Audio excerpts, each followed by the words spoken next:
میں اورنگزیب عالمگیر کے نااہل جانشینوں سے کہیں زیادہ ان قسمت آزماؤں کو موجودہ حالات کا ذمہ دار سمجھتا ہوں جن میں کسی اچھے حکمران کو مسند حکومت پر بٹھانے کی جرت و ہمت یا دیانت نہ تھی۔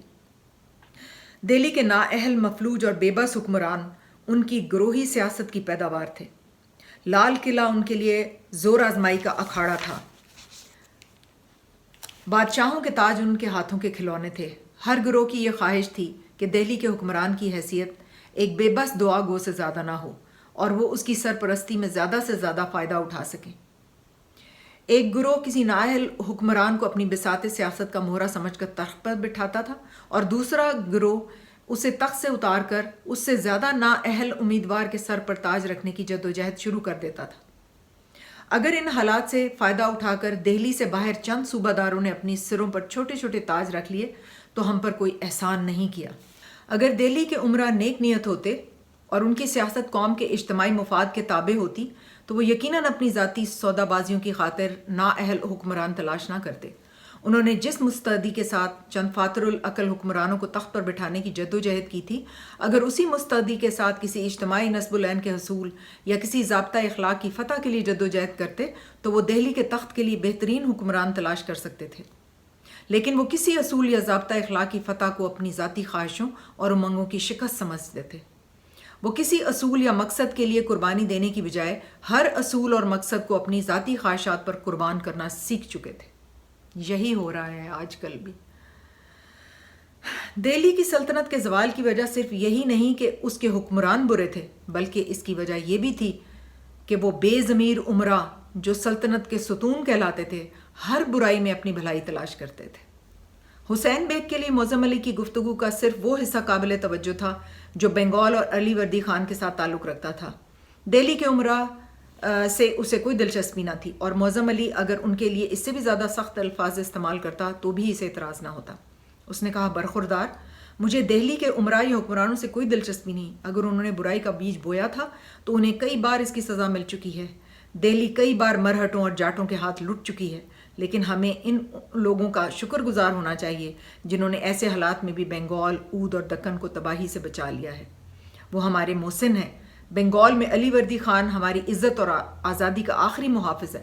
خدا کرے اس کا سایہ چند برس اور ہمارے سر پر رہے اور تم جیسے نوجوان بھی اپنی ذمہ داریوں کا احساس کریں۔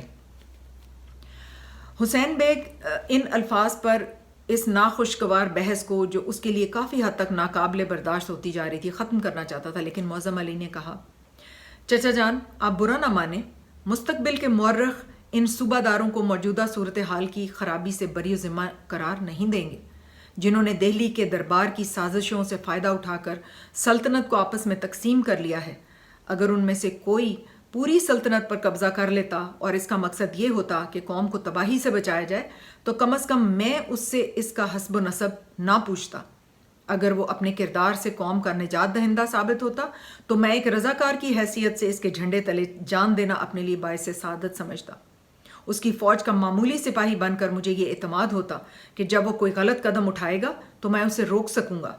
اس کی امنگیں میری امنگیں ہوتی، اس کے دل کی دھڑکنیں میرے دل کی دھڑکنیں اور اس کے ضمیر کی آواز میرے ضمیر کی آواز ہوتی، اور اس کی شکست کو میں اپنی شکست سمجھتا۔ پھر ایسے شخص کو اپنے مقصد کے حصول کے لیے طالع آزماؤں کے کسی گروہ کی حمایت کی ضرورت پیش نہ آتی۔ وہ ایک مقصد کے لیے ایثار اور قربانی کا ولولہ لے کر میدان میں نکلتا اور عوام کی اجتماعی قوت اس کے ساتھ ہوتی۔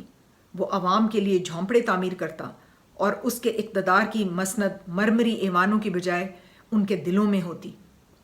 لیکن یہ لوگ جنہیں آپ قوم کا نجات دہندہ خیال کرتے ہیں، مجھے کسی ایسے اجتماعی اصول کے علمبردار نظر نہیں آتے جس کی فتح کو قوم کی فتح سمجھ سکوں۔ یہ لوگ ہمارے احساس اور شعور کی بجائے ہماری بے حسی کی پیداوار ہیں۔ ان کی مثال اس درخت کی ہے جس کی جڑیں زمین کے اوپر اوپر پھیلی ہوتی ہیں اور جسے گرانے کے لیے ہوا کا ایک جھونکا ہی کافی ہوتا ہے۔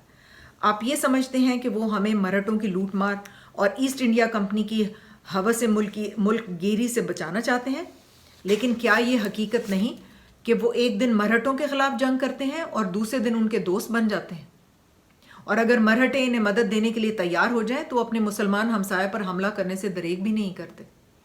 وہ یہ جانتے ہیں کہ انگریز ہماری آزادی کے بدترین دشمن ہیں، لیکن ان میں سے کون ہے جس نے اپنی کسی نہ کسی ذاتی مصلحت کے پیش نظر انگریزوں کو اس ملک میں پاؤں جمانے کے لیے مدد نہیں دی۔ ان کا منتہائے نظر صرف ذاتی اقتدار ہے، اور مجھے ڈر ہے کہ ذاتی اقتدار کے تحفظ کے لیے یہ لوگ کسی دن قوم کی بقا کو بھی داؤ پر لگا دیں گے۔